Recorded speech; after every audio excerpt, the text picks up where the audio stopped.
Kementerian Pendidikan Dasar dan Menengah atau Kemendikdasmen Republik Indonesia resmi mengganti nama Penerimaan Peserta Didik Baru atau PPDB menjadi Sistem Penerimaan Murid Baru atau SPMB pada tahun ajaran baru 2025 mendatang. Selain itu, Mendikdasmen Abdul Mukti juga mengumumkan bahwa SPMB pada tahun ajaran 2025 terdapat 4 jalur, yakni jalur domisili, prestasi, afirmasi, dan jalur mutasi. Terkait hal ini, Kabid SMK Dinas Pendidikan dan Kebudayaan Provinsi Lampung, Sunardi, mengatakan perubahan ini bertujuan untuk meningkatkan mutu pendidikan yang lebih merata dan mudah dipahami masyarakat. Dia pun mengatakan perubahan yang signifikan terjadi pada skema jalur zonasi yang kini diubah menjadi jalur domisili. Menurutnya, penggunaan nama jalur domisili dinilai lebih familiar kepada masyarakat karena menunjukkan tempat tinggal siswa secara langsung. Selain itu, dia mengatakan bahwa perubahan juga dapat dilihat dari jumlah presentasi kuota di masing-masing jalur penerimaan siswa baru, di mana sebelumnya jalur zonasi menerapkan kuota minimal 50%, sekarang diturunkan menjadi minimal 30%.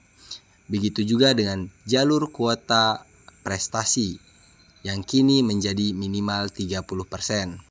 Dia pun menyebut bahwa pada sistem SPMB, jalur prestasi non-akademik juga diperluas, termasuk memberikan nilai lebih bagi ketua OSIS SMP yang ingin melanjutkan ke SMA atau SMK sederajat. Sunardi melanjutkan perubahan tersebut sejauh ini masih dalam tahap sosialisasi rancangan peraturan menteri. Lebih lanjut, Sunardi mengatakan bahwa pihaknya memiliki waktu sekitar 3 bulan untuk melakukan sosialisasi terkait aturan baru ini sebelum diterapkan pada tahun ajaran baru pada bulan Juni 2025 mendatang.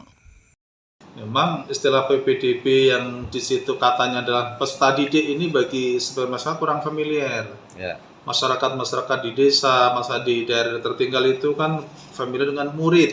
Ya. Sehingga dari itu ingin mendekatkan bahwa pendidikan ini milik semua loh gitu, bukan milik orang perkotaan saja, mudah dipahami di situ. Jadi filosofinya kan itu ingin bahwa ini milik semua pendidikan kita, dari si istilah, dari si keterjangkauan, dari semua itu rakyat harus bisa menikmati semua, ya, gitu. Nah kemudian yang kedua bahwa perbedaan dengan sistem yang lama yang menggunakan PDP itu yaitu dari prosentase. Istilah jalur zonasi diubah domisili, ya karena kurang pas kalau zonasi itu. Ya. Domisili atau tempat tinggal dari siswa itu berada. Kemudian afirmasi masih tetap namanya masih sama, mutasi juga begitu, prestasi juga masih sama. Perbedaannya adalah kalau yang lama untuk SMA zonasi kan 50% minimal. Ya. Maka dengan domisili ini minimal 30%, diturunkan 20% dari batas maksimal. Kemudian yang SMA untuk afirmasi itu minimal 15%, sekarang diubah minimal 30%. Ada perubahan. Jalur mutasi sama, kemarin maksimal 5%, ini juga 5%. Nah, yang jalur prestasi, ya ini kalau kemarin itu kan sisa-sisa kuota. Ya, kalau ada ya, kalau nggak ada, nah sekarang dibatasi harus ada dan minimal 30% tuh. Untuk apa? Karena selama 5 tahun terakhir itu kan terkesan karena PPDB itu identik dengan jalur zonasi, gitu kan. Apa yang terjadi? Sekolah negeri itu kualitasnya jauh menurun dibanding dengan sekolah swasta, dan itu kan terbukti di mana Lampung ya. Kenapa? Karena hanya diisi murni dari zonasi. Pokoknya pinter nggak pinter, kayak apapun harus diterima selama dia dekat dengan tempat anak itu daftar.